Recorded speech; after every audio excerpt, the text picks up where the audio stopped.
This is Hoops Forum, a production of Radius Athletics and a Quick Timeout podcast. I'm Tony Miller, and I'm joined once again by my co-host Randy Sherman. Before we get going, thanks to our sponsors over at 323 Sports. Summer camp season is coming. If you're in need of camp t-shirts, basketballs, or other equipment, whatever it is, 323 Sports has what you need at great prices. I've used them for years with my sports camps, and you won't regret ordering from these guys. To find out more about what they can do for your program, visit 323sports.com, or you can contact the sales rep at sales@323sports.com. They'll be sure to do it right for your summer camp programs.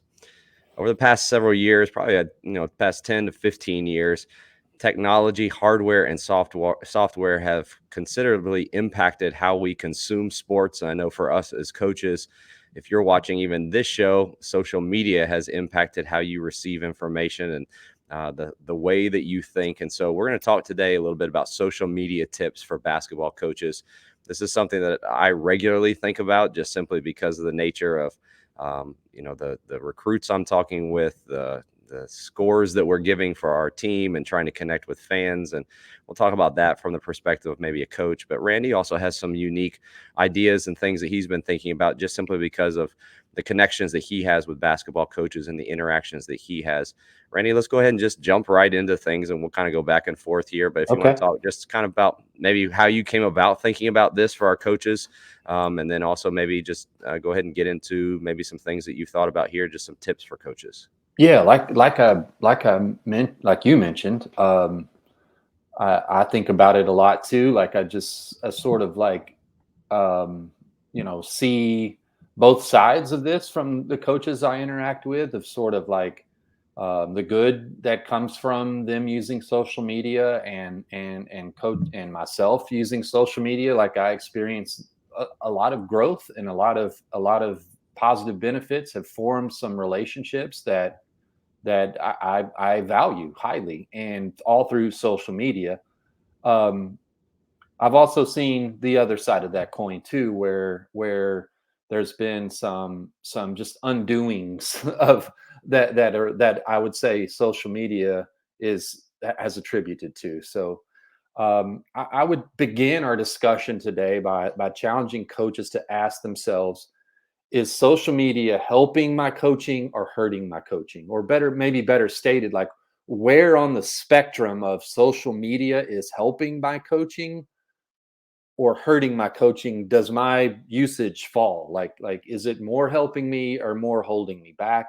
If it is holding me back, am I even aware of that? If it is helping me, how can I get it to help me more? So that's kind of how I would introduce what we would talked about today, and it's based on sort of my experience the past 7 years of helping coaches, that I've heard anecdotes and experiences that have been both positive and negative, from man, I wouldn't be the coach I was if I didn't engage like I have, to man, I had to like take a complete total hiatus. So I've heard both ends, so I think that's what I'd like to keep going with today. Yeah. Can you still hear me? Yeah. Um, the relationship building that you just mentioned has been huge for me, and I think that that's probably the number one thing that I would say with coaches. But then I would give the warning too. Make sure that you're careful about who you allow to speak to you. And there is almost this. I heard it said recently. We have available to us the amount of knowledge that we have available to us is in this day and age more than Plato, Aristotle, a lot of philosophers Yeah. combined ever had. And by, while by that a can by a sometimes factor of a billion. Yeah. yeah, Yeah. and while that may be like a good thing, and I know that's just how we're created is to continue to. I feel like a lot of us as coaches, we want to continue learning and we want to continue improving. It really is the skill of how can I siphon the things that actually matter to me, and the practical aspect of it that I would encourage is who are you following and who are you allowing to speak to you. If you're following 5,000 people on social media, you're probably going to be a little bit distracted, confused, jumping all over the place in your coaching. I'm sure you have some of this as maybe some of the warnings that you have coming up, but Sure. how can you how could you maybe focus in a little bit your attention on things that actually do matter? And, Yeah. do you need to be following that many people and listening to that many people? If you're distracted, it's probably your fault. It's not the fault of somebody else. Hmm. I don't know if you have anything else to say about that. I do. You're hitting on some of the notes that I have prepared. First, one thing that I've heard a lot from coaches that I mentor in my ramp program, or just even other coaches I talk to personally, friends of mine that coach, is that, man, social media is just like a distraction. It's a source of distraction to me. And I learned a great tip from a book I read recently called Indistractable by Nir Eyal. I don't know if I have the last name pronunciation right, but the but he posed a great question that I really liked, was if you can only be distracted from something. So like, what is, so if I hear a coach say social media is a distraction to me, I'm going to adopt this tactic I learned in this book and immediately ask back, from what? Distracting you from what? I think that's important to reframe. What if you feel social media is a distraction from you, then I would say, from what? I things I hear from coaches is you know we're trying to implement this offense and defense, and it's taking some time. We've had some setbacks, and I look on YouTube or Twitter or Facebook or Instagram, and I see something, and I just like think that, okay, that'll solve my problems. And like, so in that case, it's distracting you from, say, like your intentions for building your program and your tactics and strategies and all that. It could be distracting you from your family. Like it could be, you're on your phone looking at basketball related material when maybe your time is needed more by your family, your friends, your parents, your children, things like that. So if you're feeling distracted, ask yourself, from what? From what? Another thing you touched on, and let me, before I move on, let me say I don't want today to just be like a complaining session. So I'm going to give you some tips. So um, some things that I've read in the book and have talked to some other coaches is like apps like the Facebook, Twitter, Instagram, YouTube. Some coaches that I know who felt this distraction have taken them off their phone. Like that doesn't mean you can't use them, but you just got to, there's a little bit of friction. Like I got to sit down at my laptop or my desktop to look at Twitter, or like, so you might be more apt to like plan time for it or something like that, then you just sort of like that intuitive habitual grabbing of the phone and scrolling, right? So um, one thing I would say is these apps are not your friend. They do not have your best interest in mind. They exist to addict you, and you, if they're free, you're the product. You, what you click, what you favorite, what you retweet, you are the product. All that data is collected. So they are not your friend. They are not, they don't exist for your well-being. They exist to make money for the company that created them. So keep that in mind. Like you have to hack back at them. Like they have all sorts of hacks to addict you and draw you in, and you have to hack back. And turning off notifications, turning off the little buzzes and beeps and pings and dings that come at you. That's a great way, and I would keep that in mind. Yeah.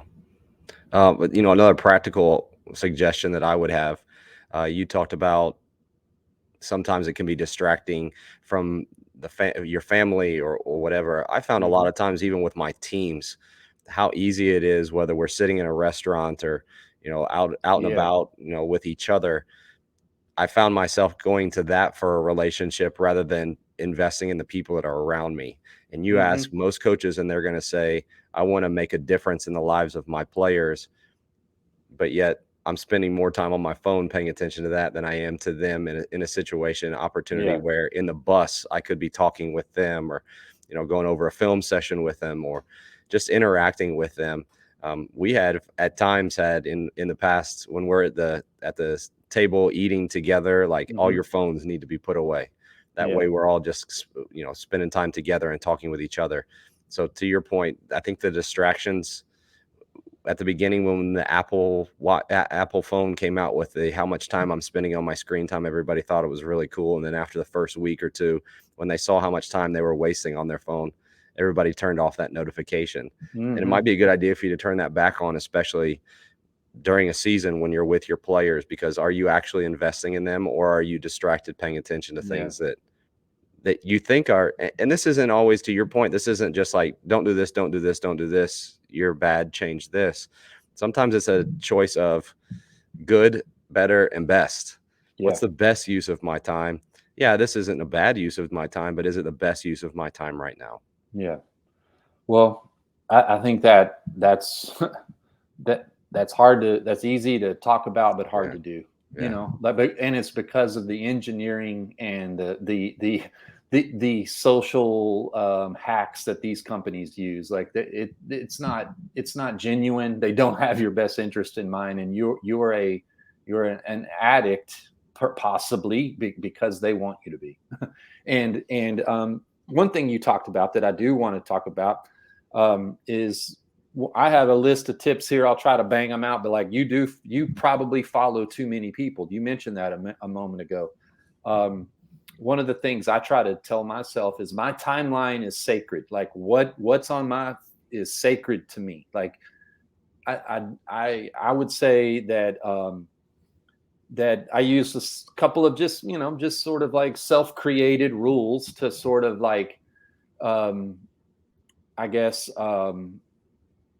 help me decide who's worthy of a follow, which you mentioned, like not, and sometimes you kind of follow people back for reasons of like, hey, they're a friend of mine, or like, hey, I probably ought to follow them back as a political thing to do. It's nice to do.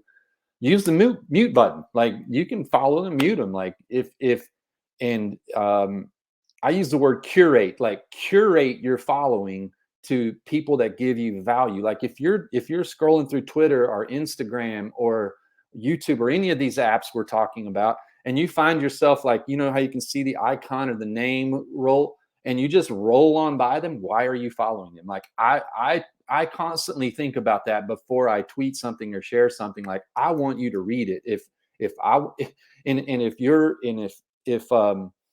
If you just find there's an account you're following that you're just constantly just rolling by, like you're not actually like pausing and going, what are they saying, and clicking on their link or then mute. If you feel like you need to follow them for some other reason, goodwill, something like that, mute them.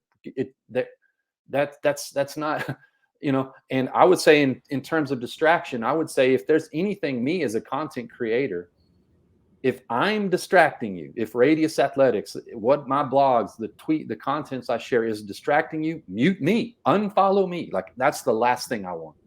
I want to provide value. And if I'm not doing that for you, click on it right now and unfollow me or mute me or whatever. If I'm not creating value for you, I'll take that feedback of, oh, I got unfollowed, like as to do better, to do my job better. So,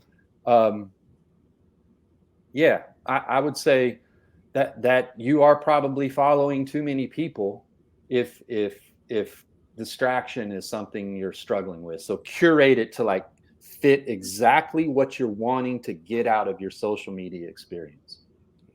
We've used the phrase build relationships. For you, what does that mean? And how have you seen coaches that you've worked with? How have you seen them do that, not only with you, but maybe with one another?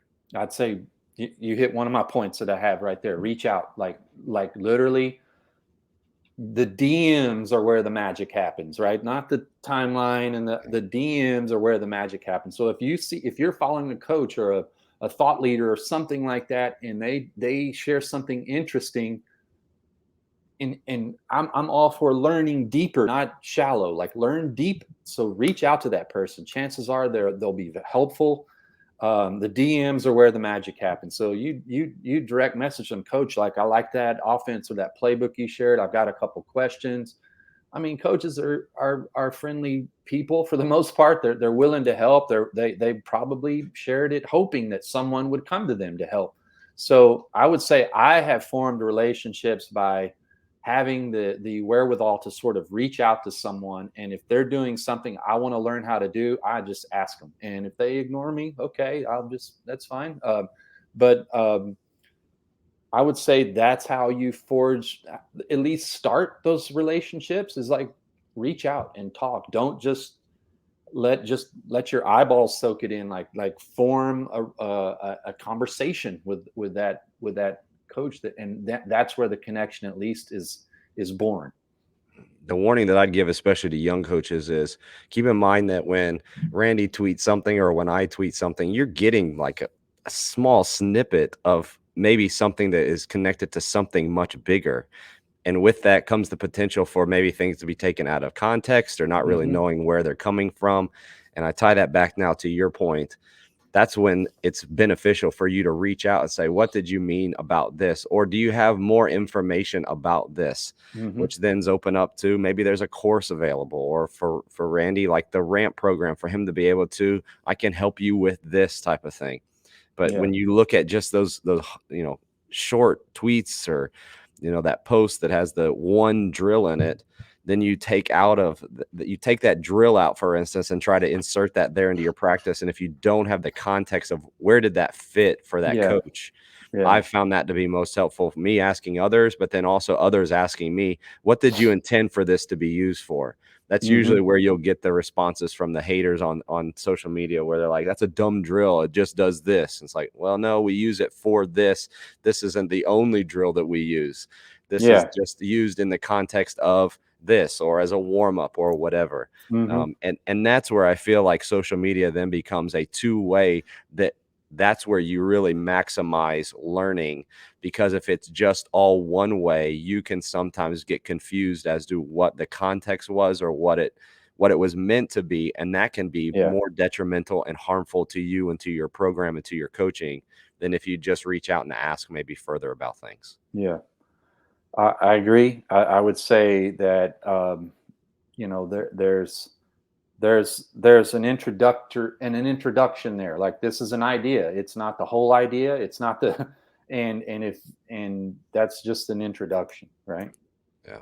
Yeah. Another thing I hear a lot from the coaches I work with, of like, if they feel addicted, or they feel distracted, or they feel somewhat overwhelmed by the content barrage, right? And I say, well, take a break, or cut back, or take some of these tips we've talked about, and like, yeah, I'd like to, but I feel like I'm missing out. They have FOMO, fear of missing out, right? Yeah. And so that's a real driver of consumption. Like, I'm a coach, and I see others learning constantly, and I feel like I'll be left behind if I'm not also doing that. I would say FOMO is a real emotion, but you're not missing out. Like, you're not. Um, I've talked to hundreds of coaches, thousands of hours over the past 7 years of doing what I'm doing, and I meet a new coach, or talk to them, or having one of those introductory conversations. I'd say 99% of them that I've met know enough about basketball right now. If the cells that helped you learn new basketball information just went defunct and just couldn't work anymore, and you never were able to learn a single nother thing about basketball, you know enough already to have a good team. You're Mhm. not missing out. If your team did the things well that you already have taught them, you wouldn't be on this constant search or whatever. So it's like, you're not missing out. In fact, there's probably some coaches, like the old man coach, who's an older guy, who's probably not so great with technology, but wins 25, 30 games a year, doesn't even know how to turn his computer on. Is he missing out? Are they missing out? Like, they don't know Twitter from Facebook, they don't know what they don't even walk in that world, but they're a good coach nonetheless. So you can be good with this and use it for your good, or you can just totally not participate in this whole world at all, and still be successful. Yeah. Yeah. And again, I think that goes back to making sure that you are a great curator of content and Mhm. understand where it fits in the system of your system. There's been a few young coaches who have come to me and like, I'm trying to figure out what I want to do. Can you tell me? Or I've been following you and I want this and this and this and this. And to your point, you probably already have enough information. Like, can you just get a little bit better at this? Can you just Yeah. improve a little bit in this? Too many coaches are chasing, like, they think, like you said before, the magic play or the magic system that's going to change things around or turn things around. And that's the difference, is usually your ability to teach it, not necessarily the amount of knowledge that you have available to you or in Absolutely. your head. Go ahead. Anything else? Yeah, one last thing All that right. I would say, that if you are making the choice, like I said in my last point about fear of missing out, and how I said you don't have to participate in this world at all. In fact, there's a lot of coaches who don't, right? Who couldn't even turn on their computer probably. Like if you are going to participate in this world and be one of the always learning students of the game, that's great. I would say the thing that I see a lot of from coaches then is they're sort of drinking from too many fountains, and they can't Mhm. really get a good drink of any, and so we've already talked about that. You're probably following too many people. My last point would be get organized. Come up with a system for, like, use the tools that social media actually does, have available, and that technology does make available to help you. Okay, I'm going to enter into this world, but I'm going to, like, set some parameters. I'm going to follow the right people, or follow people that I think add value to my experience, and then I'm going to develop an organization system. Like, I've talked to so many coaches who are just like, they're like gluttons. Like, anything that comes by them, they eat it, right? Like anything, right? So and I've talked to coaches who are like, yeah, well, I saw that, I bookmarked it, but I can't find it, or I downloaded that and I lost it. Like you're just, yeah, get organized. Use things like bookmarks, favorites, and like, if you click a favorite button, like on Twitter, you can go back through your like, use that as, like, I want to revisit this later, so I favorite it, so I can go back and look at it. I can use a bookmark. I can retweet it so it's on my timeline, so I can scroll back through. I can use apps like Pocket, which is, if you read an article, you can put it in the Pocket, in the Pocket app, to read later. Um, I would say, um, have a system for, if I'm going to enter into this world, I need a system. And it's just like basketball coaching. If I don't have a system for how I'm going to go about running this program, we are vulnerable to all these incursions. Same thing. If I don't have a system for how I'm going to participate in the basketball social media sphere, I'm going to run into all these incursions and be lost, overwhelmed, distracted, all the things we talked about. So as you enter the off-season month, coaches, and start to get things organized, maybe for this new cycle of this new year, start with what Randy mentioned last. Get organized. Figure out Yeah. what you need to do, what you need to. That, it goes back. This isn't a problem just with technology and social media. This is the person who collected hundreds and hundreds of handouts from clinics and notes, Yeah. and they have notebooks full of things, but they don't really have anything that's of use to them because they just have a lot of information We're again. still So lost, yeah. have all this Right. information and still wandering in the forest. Yeah. Yep. Yep. So get organized this off season. If you need help with that, Randy and I are available. Reach out to us on DMs, to Randy's Sure. earlier point. Yeah. Appreciate Sideline Interactive and their support of Hoops Forum. They're the leading manufacturers of scoreboards and scores tables for high schools and colleges around the country. Randy, one of the resources that you have available are the newsletters that you send out, and some of those are beyond the scoreboard, that we like to call, presented by Sideline Interactive.